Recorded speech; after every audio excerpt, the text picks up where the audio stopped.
West Africa's breaking point. ECOWAS sanctions are killing thousands in hospitals. Captain Traoré says they hoped blackouts would break us. It failed. Of Nigerians died in their hospital beds due to lack of electricity. Burkina Faso, Mali and Niger fight back with gold, uranium and defiance.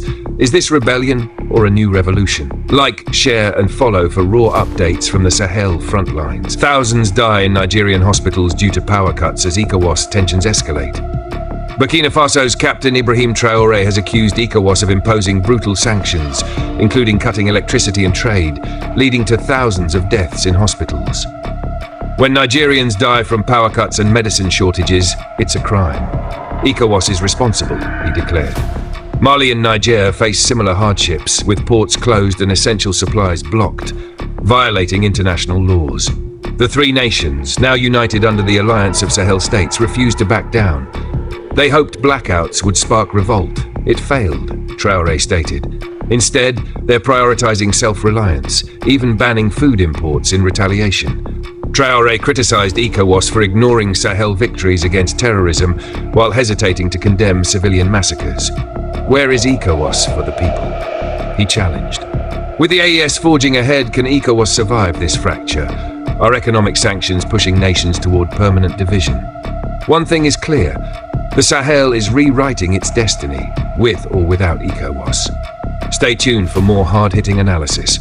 Like, share and subscribe the Black Post for fearless reviews. The political chaos in West Africa just took another dramatic turn. Captain Ibrahim Traoré of Burkina Faso defiantly declared, "Don't beg ECOWAS. I'll bring them to their knees without firing a shot." His threats come as Mali, Niger and Burkina Faso push to leave ECOWAS, calling it a puppet of Western interests. But here's the twist. They're not even officially out yet. ECOWAS suspended the three nations after military coups demanding a return to democracy. Instead, their juntas sent a withdrawal letter, which critics say is legally meaningless.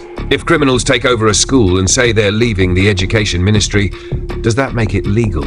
One analyst mocked.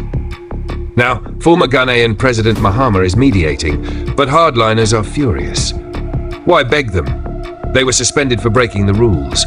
ECOWAS insists military leaders can't sit at the table with elected presidents.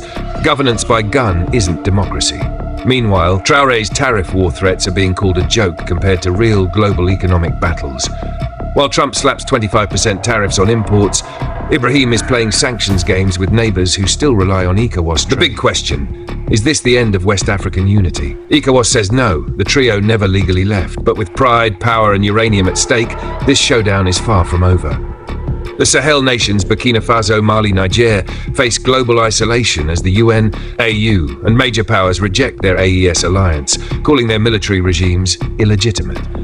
Yet these nations claim a historic victory. Kicking out France has boosted their economies massively. Niger's uranium revenue skyrocketed from $1 to 300 belts a year after expelling French firms who paid just 89 cents kilogram but sold it for 300 euros kilograms. Burkina Faso's gold profits surged from 300 ots to 1,300 ots after state takeover.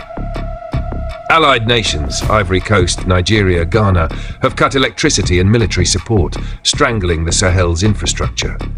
Captain Traoré fires back, "We're ready," hinting at new alliances with Russia, China and Turkey. Traoré's defiance inspires African youth. When Saudi Arabia offered 200 masajids, he countered by arguing, "Build schools, hospitals and factories instead." A generational clash looms. Old leaders cling to Western ties, while young Africans demand self-rule. Can the Sahel survive ECOWAS sanctions? Or will their bold gamble trigger a continental revolution? Comment below. Should Africa break free from Western chains?